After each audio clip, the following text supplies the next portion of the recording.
and this message is only to LG and Samsung since their longevity and their market dominance has been proved in the Tunisian market, whether it's LG for front load or Samsung. They have dominated top load segment, and also they have dominated front load segment when LG was not around.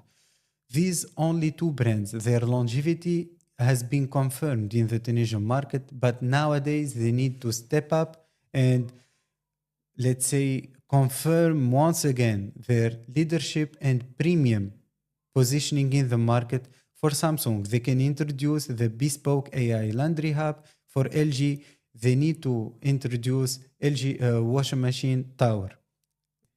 With these models, the quantities will not be that big, but it will confirm their positioning, their leadership, and high end positioning in the market.